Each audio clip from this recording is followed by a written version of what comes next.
Yang dihormati Tuan Peneraju Majlis, panel hakim berintelektual dan berintegriti, guru-guru dan para hadirin yang saya hormati, Assalamualaikum dan salam merdeka saya ucapkan. Tajuk syarahan saya pada hari ini ialah Bangsa Malaysia Terus Perkasa. Hadirin sekalian, sedarkah kita selepas 65 tahun kita mengecapi kemerdekaan, kita masih dapat mengecapi nikmat kebebasan yang telah diperjuangkan oleh perwira-perwira negara. Secara umumnya, frasa bangsa Malaysia merujuk kepada penyatuan kaum yang ada di Malaysia seperti Melayu, Cina, India dan masyarakat pribumi. Manakala terus perkasa saya takrifkan sebagai kejayaan dan kemampuan dalam mendepani cabaran sepanjang 65 tahun kita merdeka daripada aspek politik, ekonomi dan sosial. Hadirin yang dimuliakan, marilah sama-sama kita hayati syarahan saya melalui 4 fokus bicara yang berbeza. Bicara pertama, ilmu diperkasa, mentaliti diperkaya.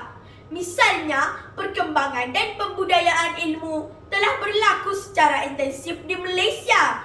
Jika dahulu, kebanyakan masyarakat tanah Melayu buta huruf.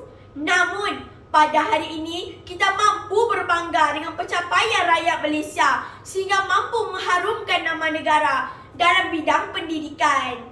Semua anak kecil diberikan peluang sama rata untuk belajar sejak lahirnya Penyata Razak 1956 sehingga kepada dasar-dasar yang digubal dewasa kini bagi melahirkan bangsa Malaysia yang cintakan pengetahuan serta memugar ilmu. Seterusnya, yang kedua, ekonomi dijana, rakyat sejahtera. Strategi ekonomi yang mantap telah direncana semata-mata untuk kesejahteraan bersama.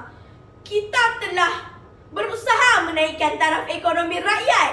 4 tonggak transformasi ekonomi telah dirangka khas untuk pembangunan negara yang tercinta. Koridor pertumbuhan ekonomi telah dibina, tidak lain, tidak bukan, untuk menjadi pemangkin kepada ekonomi negara. Sedarkah anda, sejak penubuhan Malaysia pada tahun 1963, pelbagai inisiatif telah dijalankan seperti dasar ekonomi baru, model baru ekonomi, program transformasi ekonomi dan pelbagai lagi inisiatif telah dijalankan. Manakala yang ketiga, rakyat bersatu, perpaduan terbina. Tun Dr. Mahathir Mohamad pernah berkata, manusia yang lemah sekalipun jika bersatu padu akan dapat menggoncang dunia. Demikianlah kesannya perpaduan. Umumnya, perpaduan ini telah disemai subur sejak dahulu lagi melalui sistem pendidikan kebangsaan yang telah diusulkan dalam laporan Razak yang menjadi bahasa Malaysia sebagai bahasa penghantar utama dalam pembelajaran. Kerajaan sedar untuk menyemai perpaduan. Kita perlu tanamkan sejak kecil lagi. Bak kata pepatah, melentur buluh, biarlah dari rebungnya. Akhir sekali, yang keempat, pencapaian hebat, nama Malaysia terpahat. Hari ini, bangsa Malaysia telah melahirkan ramai insan hebat yang telah mengharumkan nama Malaysia di persada jaya. Semuanya bertolak dari kehebatan Tun Dr. Mahathir Mohamad memimpin negara, kehebatan Dato' Dr. Syed Muzaffar Syukur menjejaki angkasa, sehinggalah kemampuan Dato' Lee Chong Wei dan terkini Aaron Chia serta So Hui Yik telah mengharumkan nama negara ke peringkat dunia. Hadirin yang dihormati sekalian, tuntasnya dapat saya rumuskan bahawa bangsa Malaysia mempunyai kekuatan dan kelebihan yang tersendiri.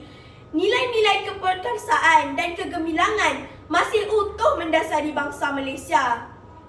Ayuhlah anak-anak bangsa bangsaku. Kita terus bangkitkan kegemilangan Malaysia selagi hayat dikandung badan. Akhir kalam, saya akhiri dengan serangkap pantun sebagai penutupan syarahan saya pada hari ini.